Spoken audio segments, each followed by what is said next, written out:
আর এখানে দলে অনেককে খুঁজে পাবে, তারা সেদিন কিন্তু দাঁড়ায়নি ওর পাশে। আমি দাঁড়িয়েছি, আমি জেল খাটছি। পার্থর মুখে বেরিয়ে গেল ভয়ঙ্কর সত্য কথা। দিদিমণি সব জানে। তাহলে প্রশ্ন একটাই, ভাইপোকে কেন গ্রেপ্তার করা হচ্ছে না? ভাইপোকে বাঁচানোর জন্যই কি পার্থকে ছেড়ে দিল কেন্দ্রীয় সংস্থা? বন্ধুরা, এই প্রশ্ন এখন বাংলার প্রতিটি সৎ নাগরিকের কাছে। 26,000 শিক্ষক আজ রাস্তায়, চোখে জল মুখে লজ্জা। কিন্তু কেন?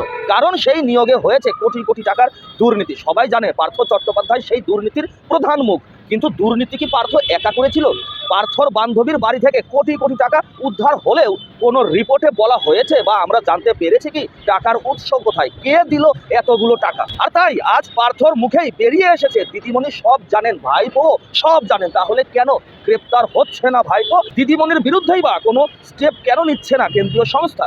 আর এখানে দলে অনেককে খুঁজে পাবেন, সৌগতদাকে খুঁজে পাবেন, যারা যারা আছে।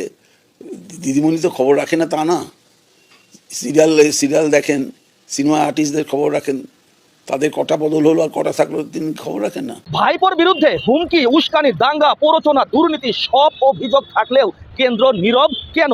এটা কি রাজনৈতিক সমঝোতা নাকি গোপনে রক্ষার চুক্তি?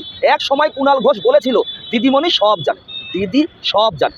আজ পার্থও বলছেন দিদিমণি খোঁজ খবর রাখেন না। তা তো আর নয়। তাহলে কি সত্যি পার্থ শুধু দলের স্বার্থে ভাইপোকে বাঁচাতে বলি হয়েছিল? অভিষেক, আমি সেদিনও বলছি, আজও বলছি, অটোমেটিক চয়েস।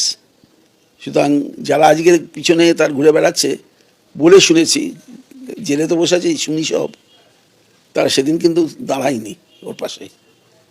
আমি দাঁড়িয়েছি, আমি জেল খাটছি। তো অভিষেক অটোমেটিক চয়েস, এ ব্যাপারে কোনো সন্দেহ নেই। আজকে বলছি যা সেটাই শেষ কথা। আমার আনুগত্যই আমার পতনের দায়ী, মানে এই পরিণতির দায়ী। বন্ধুরা, অনুব্রত, পার্থ, কুণাল সবাই এক এক করে ধরা পড়েছে, কিন্তু ভাইপো আজও সিংহাসনে। এটা কি ন্যায় বিচার নাকি বিচারহীন বাংলার একটা ছবি? আপনার মতামত কি বন্ধুরা? কমেন্টে লিখে জানান। ভিডিওটা সর্বত্র শেয়ার করুন যাতে প্রতিটি মানুষ জানে কোন মুখোশের আড়ালে লুকিয়ে আছে এই সত্য। নমস্কার।